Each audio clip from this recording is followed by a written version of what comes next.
Halo guys, welcome back to my YouTube channel. Gimana nih kabar kalian? Semoga baik-baik aja ya. Sebelum mulai ke ceritanya, seperti biasanya nih, aku mau ngucapin makasih dulu untuk kalian yang udah nyempetin waktunya untuk dengerin cerita horor aku malam ini. Dan untuk kalian yang baru pertama kali mampir di channel aku, selamat datang ya. Salam kenal, aku Winda. Malam ini aku mau nyeritain kisah horor, judulnya adalah Akibat Selingkuh. Nah, tanpa berlama-lama, yuk langsung aja kita masuk ke ceritanya. Cekidot. Semua kayaknya bakal dilakuin kalau misalnya udah dendam sama orang. Sampai minta bantuan arwah buat nyalakain orang aja kayaknya itu kepikiran gitu buat orang-orang yang punya dendam pribadi.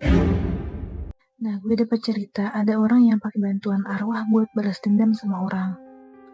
Berhasil atau enggaknya itu urusan belakangan katanya. Yang penting orang itu kena getahnya lah, dalam tanda kutip.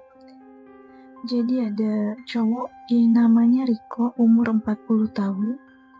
Dia udah nikah 7 tahunan lah sama istrinya, tapi nggak punya anak guys. Umur istrinya ini 35 tahun, kayak lebih muda 5 tahun daripada Riko. Katanya sih Riko ini mandul, makanya udah nikah lama tapi nggak punya anak juga. Awalnya sih istrinya si Riko namanya Nana, ini nerima gitu kalau suaminya mandul, sampai Riko pun juga berusaha buat nyari anak angkat atau apa, tapi Nana tetap nggak mau. Nana tuh bilang kayak, ya udah kalau misalkan kita nggak punya anak juga nggak apa-apa, nggak usah dipaksain, aku tetap sayang sama kamu kok. Intinya pokoknya si Riko ini ngerasa beruntung banget lah punya istri Nana, karena dia mikirnya kalau misalnya bukan Nana, Riko yang gak bakalan dapat istri yang bisa nerima dia apa adanya. Sampai pas pernikahan mereka 5 tahun, si Nana ini pindah kantor. Karena pindah kantor, si Nana ini jadi sibuk banget, jadi suka dinas atau meeting keluar kota gitu. Pokoknya adalah kayak sebulan sekitar 5 hari tuh si Nana pasti keluar kota buat dinas atau meeting. Ya Riko mah support aja gitu, terus istrinya ditambah lagi kan Riko juga kerja. Jadi Riko tuh nggak permasalahin sama sekali lah kesibukan istrinya, karena si Riko juga sibuk kan, jadi ya udahlah kita sama-sama cari uang bareng. Nah, makin lama Nana kerja di kantor itu, Riko tuh lama-lama jadi kayak ngerasa ada yang aneh gitu dengan istrinya. Soalnya awalnya kan udah bilang Nana tuh dinas sebulan sekali. Nah, makin kesini sampai 2-3 kali gitu sebulan guys. Jadi banyak gitu. Ya walau nggak lama sih, kayak dinasnya cuma 2-4 hari, cuman intensitasnya tuh makin sering gitu, nggak cuma sebulan sekali. Kalau ditanya Riko kenapa si Nana sering dinas meeting di luar, si Nana jawabnya ya emang lagi banyak kerjaan, banyak kerja sama perusahaan luar kota yang bikin aku harus keluar kota terus. Pokoknya si Nana tuh jawabnya biasa aja, kayak nenangkan suaminya kalau misalnya aku emang kerja, nggak usah mikir macam-macam kayak gitu. Entah apa yang ada di pikiran Riko saat itu, ada satu hari pas Nana lagi keluar kota, si Riko ini kayak datang ke kantornya Nana. Nah, pas Riko nyampe ke kantornya Nana, Riko ketemu sama pegawai Nana. Riko nanyalah, Mas, ada Bu Nana. Nah, pegawainya ini jawab, Bu Nana tuh emang dari kemarin gak ke kantor. Tenang tuh si Riko. Ditanyalah sama Riko, oh iya saya lupa, Mas. Lagi ada meeting ya, Mas, di luar kota ya? Nah, dengar kayak gitu, si pegawainya Nana bingung. Dia coba kalau ternyata di bulan itu nggak ada meeting keluar kota sama sekali. Nah, kayaknya si Nana tuh bohong, dijawablah tapi sama pegawainya kayak, mungkin Bu Nana sakit kali Pak, makanya nggak ke kantor. Bapak siapa ya Pak, maaf. Dengar kayak gitu, ya Riko kaget banget. Pikiran dia tuh langsung kemana-mana lah. Dia mikir kayak istrinya tuh bohongin dia segala macam. Gak ngejawab pertanyaan pegawainya si Nana, Riko tuh langsung pulang dan langsung nelpon Nana. Di perjalanan tuh Riko marah-marah lah nanya ke Nana, di mana segala macam kamu bohongin aku. Nah tuh jawabnya gelagapan. Dia bilang, ya emang dia lagi di luar kota, lagi meeting, tapi bukan dari kantornya, tapi dari klien luar. Riko yang ngomong, kayak kenapa nggak dari awal ngomong sama klien? Pas ditanya baru bilang, tapi dari kemarin bilangnya dinas kantor. Nana ngeles lah bilangnya kayak dia lupa karena banyak kerjaan, jadi dia ngomongnya cuma meeting kantor, bukan ada klien di luar. Langsung tuh dimatiin tuh teleponnya sama Riko. Nah, di rumah sendirian tuh Riko mikir aja gitu. Dia tuh nggak tenang gitu pikiran sama hatinya. Karena dia yakin istrinya tuh nyembunyiin sesuatu. Akhirnya si Riko nih nelpon teman kantornya namanya Bayu. Dia curhatlah ke Bayu kalau misalnya dia ngerasa istrinya tuh aneh ngebohongin dia segala macam. Bukannya nenangin, Bayu ini malah nyuruh Riko buat nelpon orang pinter, guys. Kata Bayu biar Nana ini di Terawang gitu, sebenarnya dia tuh lagi di mana. Karena katanya sih orang pintar ini jago banget. Ya udahlah, nggak pakai pikir panjang, si Riko tuh langsung nelpon nomor yang dikasih sama si Bayu ini. Yang angkat tuh sama si orang pinternya. Kita sebut aja nama orang pinternya ini Ki Sugeng. Ngobrol-ngobrol, akhirnya si Riko nih ngirim fotonya Nana ke Ki Sugeng. Dilihatlah sama Ki Sugeng kan, maksudnya kayak di Terawang gitu, sebenarnya Nana sedang di mana. Gak sampai 1 menit Ki Sugeng ini langsung bilang kalau misalnya dia tahu Nana tuh di mana. Ki Sugeng bilang Nana lagi di Bandung. Bener lagi di luar kota. Tapi di sini di penerawangan Ki Sugeng, si Nana ini lagi di kamar hotel gitu sama cowok. Wah, murka banget lah si Riko denger istrinya kayak gitu, kan berarti dibohongin dong selama ini. Riko yakin banget lah akhirnya kalau misalnya Nana tuh selingkuh. Nah, gak kuat sama jawaban Ki Sugeng di telepon, si Riko ini langsung mau ngajakin Ki Sugeng ketemu buat ngebahas lebih jauh lagi tentang hal ini, tentang masalah ini. Dikiriminlah alamatnya Ki Sugeng dan akhirnya keesokan malamnya si Riko ini datang ke rumahnya Ki Sugeng di daerah Karawang. Besok malamnya, pas Nana masih belum pulang, si Roko ini akhirnya ke Karawang buat nemuin Ki Sugeng. Jam 10-an malam nyampe di sana dia. Nyampe rumah Ki Sugeng nih, dia nanya lah ke Riko. Maksudnya kayak Riko tuh mau ngapain, kan kemarin udah di Terawang nih, istrinya di mana. Sekarang Riko mau ngapain lagi, apa yang bisa dibantu sama Ki Sugeng. Riko bilang gimana pun caranya, dia mau nyelakain selingkuhannya si Nana ini. Dengan begitu ya, si Ki Sugeng nanya lagi, make sure gitu beneran gak mau ngelakuin ini gitu, karena kan masih bisa diomongin baik-baik atau apa.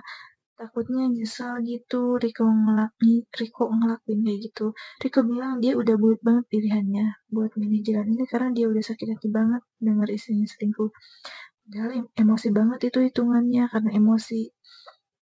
Dengar kliennya kayak gitu, ya Ki Sugeng mau gimana lagi? Itu mau gak mau harus dirutin lah. Nah, sebelumnya si Riko tuh nanya, sebenarnya cowoknya itu siapa dan kenapa tiba-tiba Nana tuh bisa selingkuh padahal dia udah nikah lama sama Riko dan di depannya tuh kayak baik-baik aja gitu, nggak ada yang salah. Pas di Terawang, kata Ki Sugeng, cowoknya ini emang ternyata teman kantornya baru Nana. Dan sejujurnya Nana tuh mau punya anak, guys. Karena nggak bisa dapet dari Riko, akhirnya Nana tuh mikir kayak mending dia sama cowok lain. Yang kebetulan juga si Nana kan baru masuk kantor dan euforia banget loh ketemu sama orang baru. Makanya dia berani buat selingkuh karena dia mikirnya ya suamiku mandul gitu. Sedih banget tuh si Riko dengernya karena dia mikir kayak depannya Nana tuh terima-terima aja tapi ternyata Nana tuh malah main belakang. Akhirnya si Ki Sugeng ini bilang kalau dia bisa nyelakain si selingkuhannya si Nana dengan cara pakai arwah nenek moyangnya si Ki Sugeng ini. Nah, tapi dengan konsekuensi, ya si Riko harus bawa banyak sesajen dalam tanda kutip buat makanan si arwahnya ini. Karena kan kita mau minta tolong sama arwah itu kan. Nah, salah satunya sesajen yang dibilang sama Ki Sugeng itu adalah nyawa orok atau bayi yang baru lahir. Nah, ternyata guys, selingkuhannya si Nana ini, si cowok ini udah punya anak. Udah nikah juga, umur anaknya belum setahun.